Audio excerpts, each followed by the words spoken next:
10 harsh lessons that will make you more successful. Nobody said success was easy. Everyone fails in life, and failure can be a crushing experience. The only thing that separates successful people from the rest is how they respond after they fail.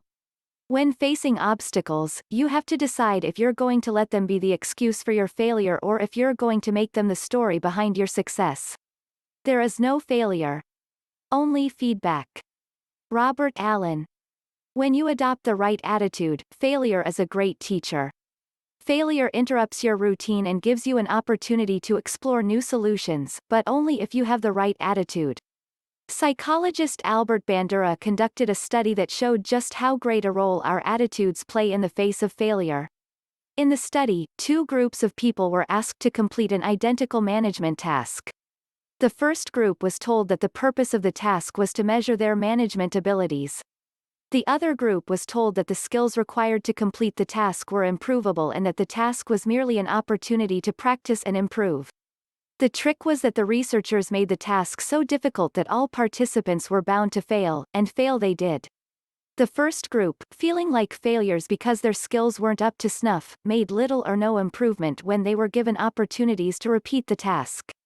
The second group, however, saw each failure as a learning opportunity, and they performed at progressively higher levels each time they attempted the task. The second group even rated themselves as more confident than the first group.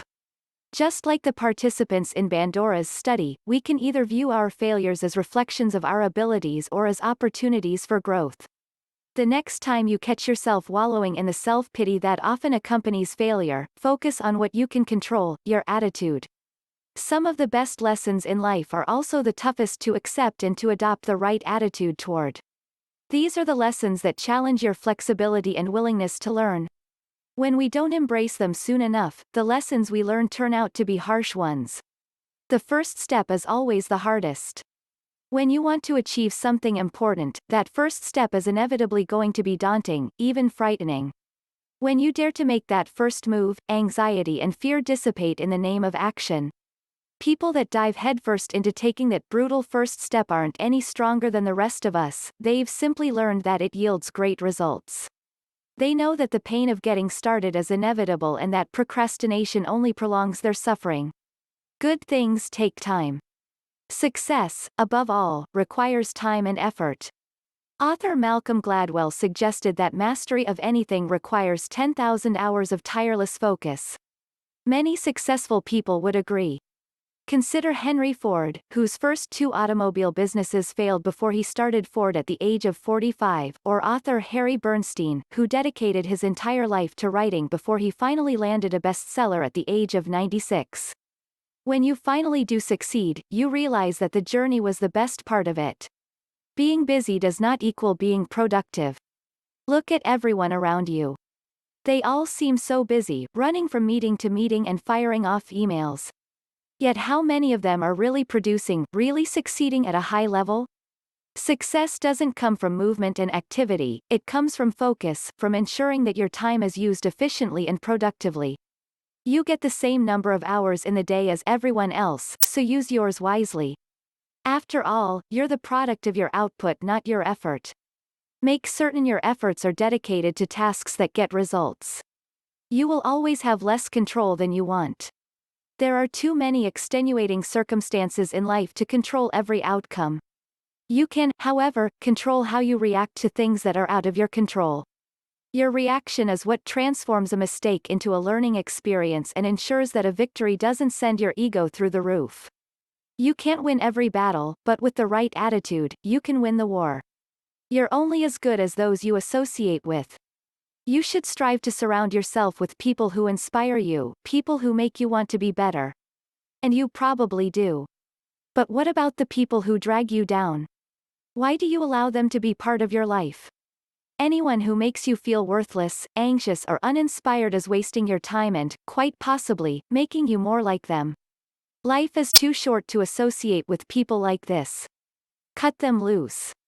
Your biggest problems are mental. Almost all our problems occur because we time travel, we go to the past and regret things we've done, or we go to the future and feel anxious about events that haven't even happened. It's all too easy to slip into the past or jet into the future. When you do, you lose sight of the one thing that you can actually control, the present. Your self-worth must come from within.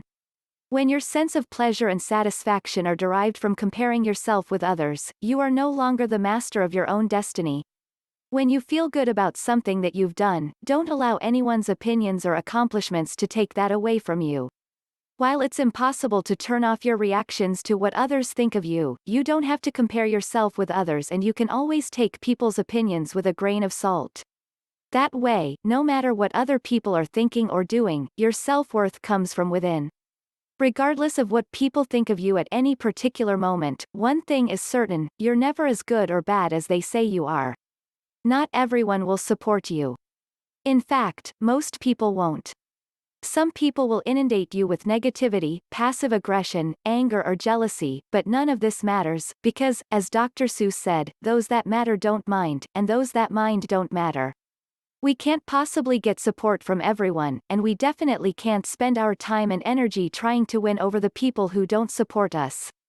Letting go of the opinions of people who don't matter frees up time and energy for the people and things that do.